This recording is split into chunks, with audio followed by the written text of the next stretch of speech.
Aujourd'hui, nous méditons sur le texte du psaume 44. Le texte d'aujourd'hui préfigure, à travers les événements de salut du passé, l'œuvre de salut que le Messie, Jésus, accomplira à l'avenir. Il montre que le Messie Jésus est le capitaine de l'armée agissant selon le commandement de Dieu le Père, et que l'Église est une armée qui participe avec Jésus à la guerre spirituelle et à la proclamation de l'Évangile. Alors, que nous dit la parole? Aujourd'hui, nous aimerions examiner cela ensemble et partager la grâce. Tout d'abord, le texte d'aujourd'hui préfigure, à travers les événements de salut du passé, l'œuvre de salut que le Messie, Jésus, accomplira à l'avenir. Au verset 1 et 2 du psaume 44 de notre texte d'aujourd'hui, il est écrit: Ô Dieu! Nos oreilles ont entendu ce que nos pères nous ont raconté des œuvres que tu as accomplies de leur temps, au jour d'autrefois. De ta main tu as chassé des nations pour les établir, tu as frappé des peuples pour les étendre. Ô Dieu! Nos oreilles ont entendu ce que nos pères nous ont raconté des œuvres que tu as accomplies de leur temps, au jour d'autrefois. Cette parole est la prière de Jésus le Messie incarné. Le « je » à la première personne dans le texte désigne le Messie Jésus incarné se tenant devant Dieu le Père, et le « nous » désigne le peuple de Dieu uni à Jésus, c'est-à-dire l'Église qui est l'Israël spirituel. Dans ce psaume 44, l'existence du « je » apparaît en parallèle avec le mot « nous ». Un total de 4 fois, et nous voyons ici que Jésus s'identifie parfaitement à l'Église. La Bible exprime à de nombreux endroits Jésus et l'Église comme s'ils formaient un seul corps. Dans Éphésiens 1h23, il est dit que l'Église est son corps, et dans Colossiens 1h18, il est également dit qu'il est la tête du corps de l'Église. Cela signifie que Jésus et l'Église, rachetés par le mérite de son précieux sang, forment un seul corps, et plus particulièrement que Jésus est la tête de ce corps qu'est l'Église. Il en va de même dans le texte d'aujourd'hui. Ce premier verset est une confession de foi que Jésus offre en se tenant au milieu de la communauté de l'Église, qui forme un seul corps avec lui, en se remémorant l'histoire de la rédemption accomplie par Dieu le Père. De plus, les jours de nos pères fait référence à la lignée de l'alliance transmise à Abraham, Isaac et Jacob, ainsi qu'à l'histoire du salut de Dieu qui s'est poursuivie par l'exode et la conquête de la terre de Canaan. Ainsi, puisque Jésus est la tête unie à son peuple qui forme son corps, il appelle leurs ancêtres, nos pères, sans aucune hésitation. Cela insinue que Dieu le Fils, qui s'incarnera plus tard, entrera dans l'histoire de son peuple et deviendra un avec eux. En effet, comme le dit le livre des Hébreux, Jésus est devenu notre Rédempteur en partageant le sang et la chair avec ses frères. De plus, la confession, ce que nos pères nous ont raconté, nous l'avons entendu de nos oreilles, montre que la rédemption de Dieu est une histoire d'alliance transmise par le témoignage. Ainsi, la foi ne commence pas par la spéculation ou la volonté humaine, mais lorsqu'on accepte le témoignage des ancêtres concernant les actes de salut que Dieu a accomplis dans le passé. Et par une telle foi, l'alliance de Dieu se transmet de génération en génération. Jésus a également pris notre nature humaine, s'est soumis à la loi et a grandi au milieu de son peuple en écoutant la parole de Dieu. Cependant, pour Jésus, cette « écouter » ne se limitait pas à entendre parler de l'histoire de l'Exode. Car Jésus savait très bien que la réalité de toute l'histoire de la rédemption que Dieu le Père accomplissait depuis les temps anciens trouverait finalement son accomplissement en lui-même. Il savait bien que l'Exode préfigurait son propre ministère de rédemption qui délivrerait le peuple de Dieu du pouvoir du péché, de la mort et de Satan, et que le repos du pays de Canaan préfigurait le vrai repos qui s'accomplirait en Jésus lui-même. C'est pourquoi Dieu le Fils contemple l'ancienne histoire du salut de Dieu le Père et attend avec impatience le moment où il accomplira ce plan de rédemption par son obéissance et sa mort sur la croix. Néanmoins, c'est aussi une confession offerte de la même manière par nous, unis à Jésus, c'est-à-dire l'Église qui est le corps de Jésus. Car l'Église est une communauté qui a entendu parler de la mort sur la croix et de la résurrection de Jésus par le témoignage des apôtres, et qui est venue à croire au salut de Dieu dans cet évangile. Ainsi, si dans l'Ancien Testament c'était une foi possédée en entendant l'histoire de la rédemption transmise par les ancêtres, dans le Nouveau Testament, on peut dire qu'elle s'est accomplie comme une foi qui croit en entendant l'évangile témoigné par les apôtres. En fin de compte, l'Église d'aujourd'hui est l'Israël spirituel qui se souvient de l'histoire du salut accompli par Dieu le Père et Dieu le Fils, qui se fie à Dieu qui sauve encore son peuple aujourd'hui et qui les conduira finalement vers le royaume éternel de Dieu. De ta main tu as chassé des nations pour les établir, tu as frappé des peuples pour les étendre.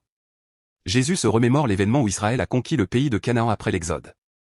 Jésus déclare que si Israël a pris possession de la terre promise, ce n'était nullement en raison de sa puissance militaire ou de sa sagesse, mais uniquement grâce à Dieu. Ici, de ta main tu as chassé des nations, souligne que c'est l'Éternel Dieu lui-même qui a chassé les multiples peuples du pays de Canaan. Aussi, tu les as établis, littéralement, tu as planté nos pères, montre que Dieu a lui-même établi le peuple d'Israël dans la terre promise, tout comme on plante un arbre.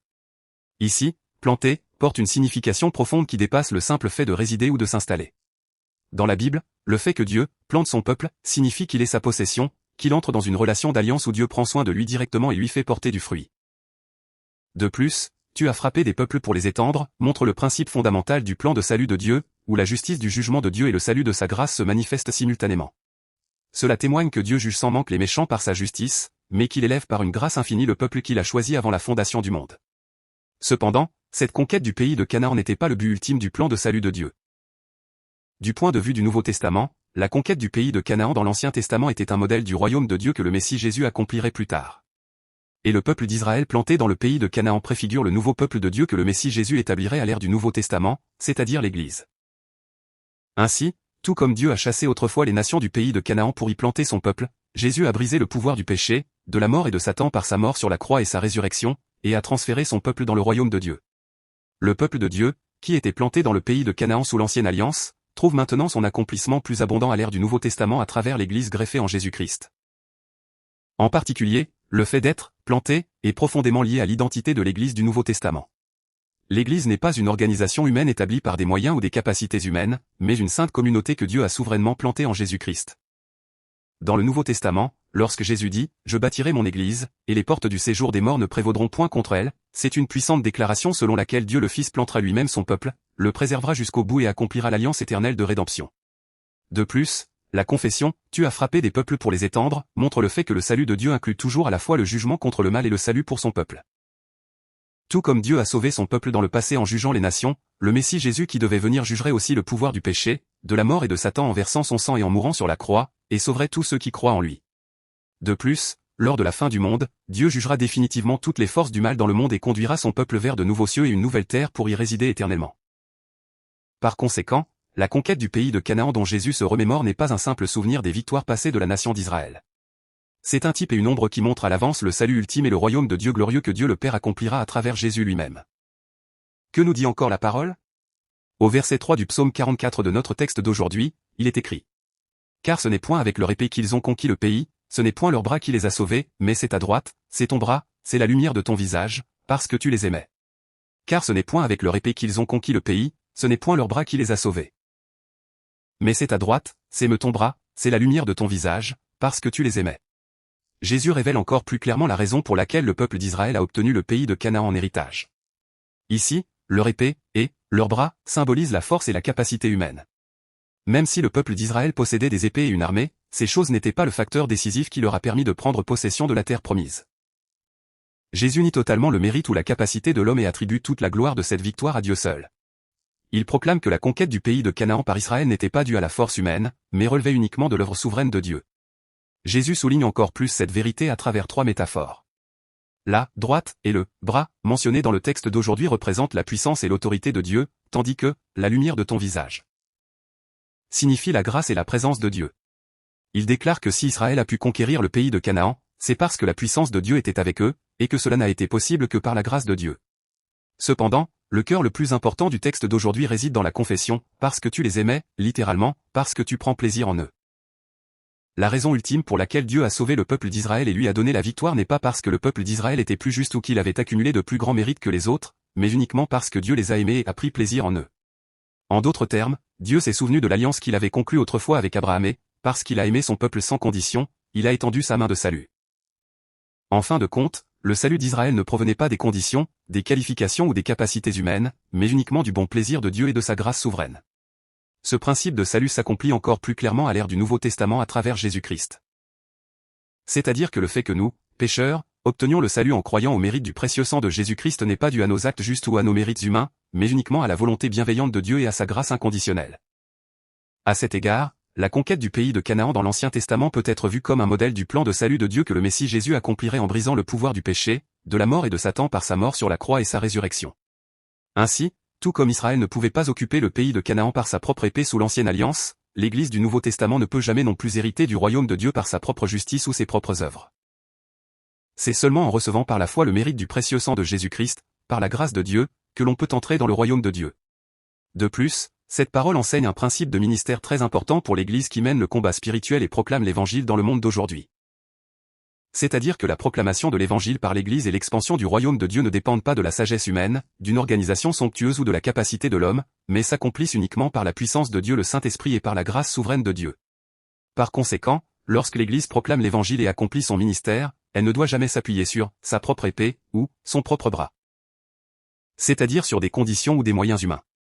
Au contraire, elle doit regarder uniquement vers la droite de Dieu qui nous sauve et vers la lumière du visage de Dieu qui nous accorde sa grâce, et s'appuyer sur lui seul. Deuxièmement, le texte d'aujourd'hui montre que le Messie Jésus est le capitaine de l'armée agissant selon le commandement de Dieu le Père, et que l'Église est une armée qui participe avec Jésus à la guerre spirituelle et à la proclamation de l'Évangile. Au verset 4 à 6 du psaume 44 de notre texte d'aujourd'hui, il est écrit: Ô Dieu, tu es mon roi, ordonne la délivrance de Jacob. Avec toi nous renversons nos ennemis, avec ton nom nous écrasons nos adversaires. Car ce n'est pas en mon arc que je me confie, ce n'est pas mon épée qui me sauvera. Ô Dieu, tu es mon roi, ordonne la délivrance de Jacob. Ici, la confession, tu es mon roi, montre la relation éternelle existant entre Dieu le Père et Dieu le Fils, tout en insinuant la mission de Jésus incarné. Jésus n'est pas venu sur cette terre pour accomplir sa propre volonté ou ses ambitions personnelles, mais uniquement pour accomplir la volonté de Dieu le Père. En fin de compte, cette confession montre l'attitude d'obéissance de Jésus qui soumet entièrement sa propre personne à la royauté et à l'autorité de Dieu le Père, et accomplit fidèlement la mission de rédemption qui lui a été confiée. De plus, Jacob, dans le texte, est le nom qui représente le peuple de l'alliance choisi par Dieu depuis l'éternité dans la Bible. Cependant, Jacob ne désigne pas seulement l'Israël biologique, mais signifie le peuple de Dieu qui sera uni à Jésus à l'avenir, c'est-à-dire l'Église du Nouveau Testament. L'expression suivante, ordonne la délivrance, va au-delà d'une demande passive du type « donne-nous le salut » et contient une déclaration beaucoup plus puissante et souveraine. Ici, ordonne signifie commander, indiquant que le commencement et l'origine du salut appartiennent à Dieu seul, et exprime en même temps la ferme volonté de Dieu, créateur et maître de tout l'univers, d'accomplir sans manque l'alliance de rédemption qu'il a planifiée depuis l'éternité par sa grande puissance. Tout comme dans Genèse 1h3 où Dieu dit « que la lumière soit », et la lumière fut, Dieu accomplira de manière souveraine le salut planifié depuis l'éternité en l'ordonnant. Lorsque Dieu ordonne le salut, toutes les forteresses du péché, de la mort et de Satan s'effondrent, ceux qui étaient captifs du péché obtiennent la vraie liberté, et la vie éternelle vient sur ceux qui étaient dans la mort. Cependant, celui qui exécute ce commandement de salut de Dieu est Jésus. C'est-à-dire que lorsque Dieu le Père, le Roi, ordonne le salut, Dieu le Fils, Jésus, accomplit le salut sur cette terre conformément à ce commandement. Jésus s'est entièrement soumis à ce commandement de salut de Dieu le Père et a accompli un salut parfait par sa mort sur la croix et sa résurrection. Ainsi, Jésus confesse dans l'évangile de Jean, « Je t'ai glorifié sur la terre, j'ai achevé l'œuvre que tu m'as donnée à faire. » De la sorte, toute la vie et le ministère de Jésus n'étaient pas le fruit de ses propres plans ou désirs, mais une obéissance au commandement de Dieu pour accomplir l'alliance éternelle de rédemption. De plus, ordonne la délivrance, dépeint le ministère de proclamation de l'évangile qui se déploiera après la résurrection de Jésus comme une sainte guerre spirituelle. Cela ressemble à la sonnerie de la trompette annonçant le début d'une sainte guerre où Jésus, monté sur un cheval blanc au chapitre 19 de l'Apocalypse, juge les forces du péché, de la mort et de Satan en suivant le commandement de Dieu avec l'armée céleste qui le suit, et sauve ainsi son peuple. C'est l'image de Jésus, notre capitaine spirituel, marchant en tête, et de l'Église unie à Jésus devenant l'armée de Dieu pour participer à cette guerre spirituelle. Cependant, cette guerre n'est pas un combat mené avec les épées, la force armée ou la puissance humaine du monde. C'est une guerre qui renverse le pouvoir du péché, de la mort et de Satan uniquement par la puissance de l'évangile que Jésus lui-même a accompli sur la croix. C'est-à-dire que c'est une guerre glorieuse qui transfère, Jacob, c'est-à-dire le peuple de Dieu choisi depuis l'éternité, du royaume du monde vers le royaume de Dieu. En fin de compte, le Dieu qui a sauvé autrefois Jacob, qui était l'Israël charnel, sauve maintenant l'Église, qui est le Jacob de la nouvelle alliance, à travers son Fils unique Jésus-Christ, et accomplira finalement le royaume de Dieu dans le monde entier. Avec toi nous renversons nos ennemis, avec ton nom nous écrasons nos adversaires. Cette parole montre comment Jésus, qui a reçu le commandement de Dieu le Roi, et l'Église qui le suit, c'est-à-dire le peuple de Dieu, participe concrètement à la guerre. Bien sûr, le « nous » fait référence, comme mentionné précédemment, à l'Église unie à Jésus, le peuple de notre Dieu. De plus, avec toi, littéralement, en appuyant sur toi, signifie, en Seigneur, avec le Seigneur. Révélant le principe et le secret pour remporter la victoire dans cette guerre spirituelle. Le secret de cette victoire ne réside pas dans la sagesse ou la capacité humaine, mais dans le fait d'agir, dans le Seigneur, et, avec le Seigneur. Cela concorde exactement avec la déclaration faite précédemment au verset 3. De plus, cela s'applique de la même manière à la guerre spirituelle et à la proclamation de l'évangile menée par le peuple de notre Dieu aujourd'hui. L'Église ne peut jamais détruire les forteresses du péché, de la mort et de Satan, ni étendre le royaume de Dieu par sa propre force ou par ses propres moyens. Seule l'Église peut obtenir une vraie victoire par la puissance de Dieu, la parole de vérité qui détruit tout, et l'œuvre du Saint-Esprit. Cela se voit clairement à travers le ministère terrestre de Jésus. Pendant son séjour sur terre, Jésus a combattu les adversaires uniquement avec la puissance de Dieu et la parole de vérité. Les forces de Satan ont constamment entravé et attaqué le ministère de Jésus, mais à chaque fois, Jésus ne les a affrontés qu'avec la puissance de Dieu et la parole de vérité. Par conséquent, l'Église, qui est le corps de Jésus, doit aussi suivre Jésus qui en est la tête, et mener ce saint combat uniquement, en Dieu, et, avec Dieu. De plus, les ennemis, et nos adversaires, qui apparaissent dans le texte ne désignent pas seulement les personnes visibles à nos yeux, mais toutes les forces du péché, de la mort et de Satan qui s'opposent au peuple de notre Dieu et résistent au règne de Dieu. Certes, au cours de l'histoire, l'Église a subi de nombreuses oppressions et persécutions de la part des pouvoirs du monde et de diverses nations.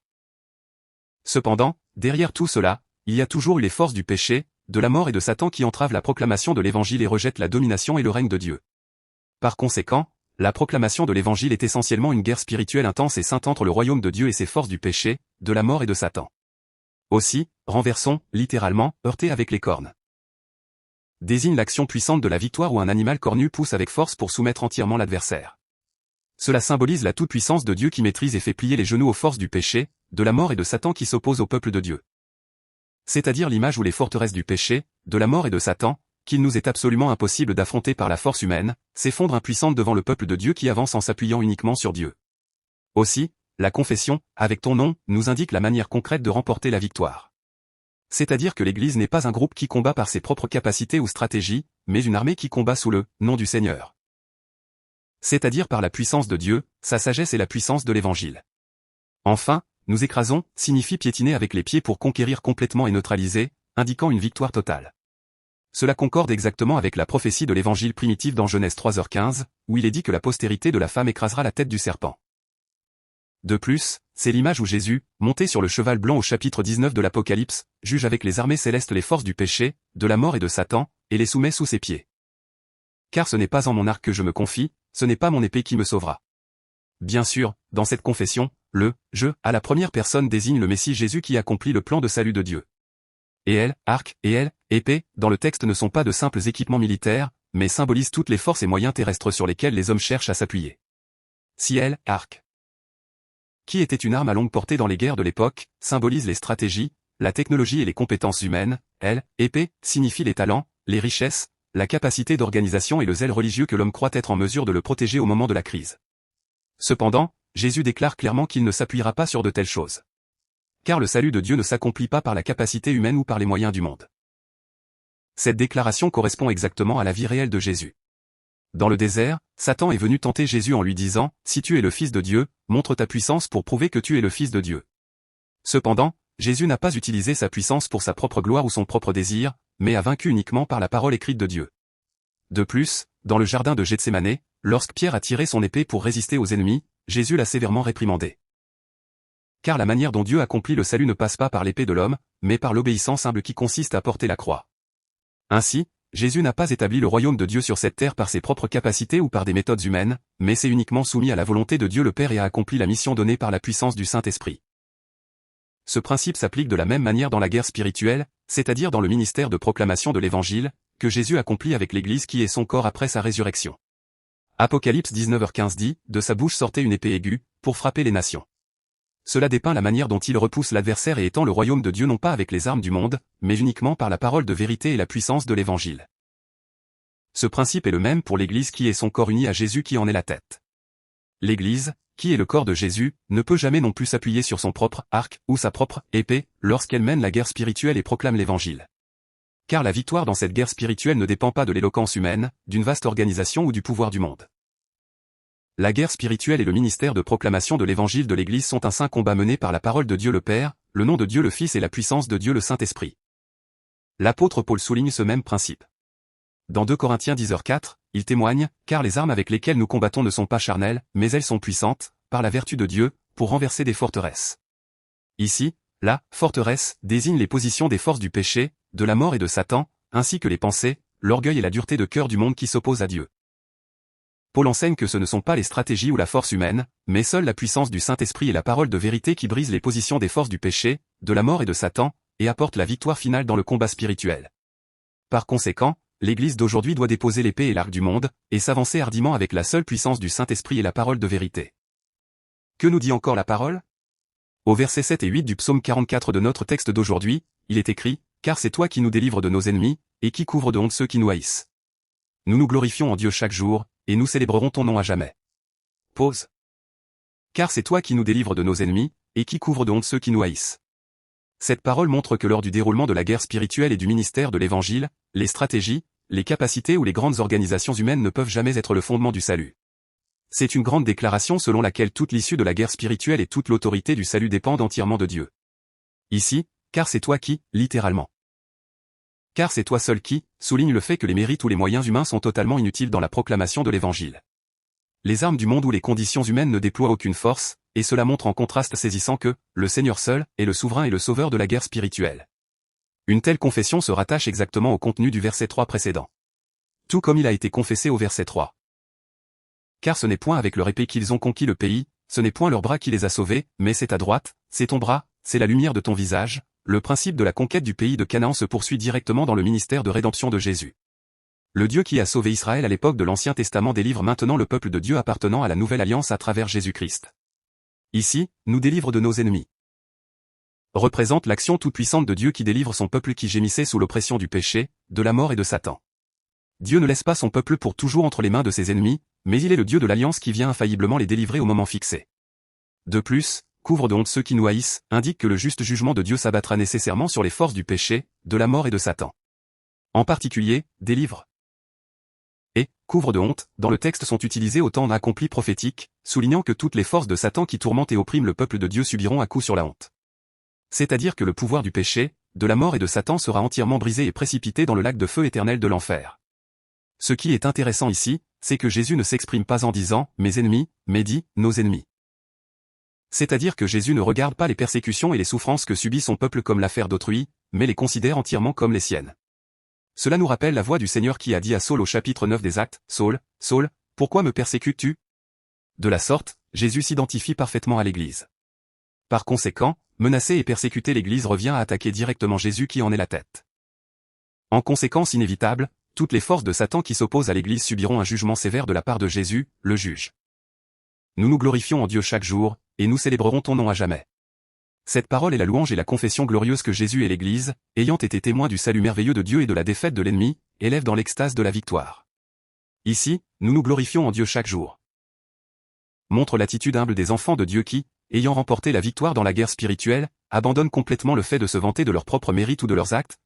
C'est-à-dire que l'Église unie à Jésus, qui en est la tête, louera et élèvera naturellement Dieu seul de tout son cœur en raison de cette victoire. Aussi, la confession « Nous célébrerons ton nom à jamais » est une résolution et un serment de louange éternelle qui dépasse les limites du temps. Dans la Bible, le « nom » de Dieu symbolise l'existence sainte, les attributs, les actes et la fidélité de Dieu, c'est-à-dire tout ce qu'il est. De plus, l'expression « à jamais » nous fait savoir que cette louange n'est pas une émotion passagère, mais un culte saint qui se poursuivra éternellement dans le royaume de Dieu qui sera accompli plus tard. Qu'en pensez-vous? Quelle est la raison pour laquelle toute notre Église ne peut que louer et chanter Dieu éternellement? C'est parce que, comme nous l'avons dit précédemment, le salut et la victoire de l'Église proviennent uniquement de la puissance et de la grâce de Dieu. C'est parce que Jésus, notre capitaine, a obéi au commandement de salut de Dieu le Père, est mort en versant son sang sur la croix, est ressuscité et est monté au ciel, accomplissant lui-même cette victoire parfaite à travers la guerre spirituelle depuis le trône céleste. Par conséquent, que tous nos fidèles participent avec joie à cette guerre spirituelle et à ce ministère de proclamation de l'Évangile, rendant ainsi toute la gloire et la louange de la victoire à Dieu, au nom de Jésus, je vous en bénis. Ô Dieu, tu es mon roi. Jésus, merci. Merci beaucoup. Nous t'aimons. Nous croyons que notre salut est le plan de Dieu depuis l'éternité, l'obéissance de Jésus au commandement de Dieu le Père, et le résultat accompli. Accorde-nous la grâce pour que nous devenions de ceux qui entrent dans le royaume des cieux en croyant au mérite du précieux sang de Jésus-Christ. Nous vous bénissons et prions au nom de Jésus. Amen.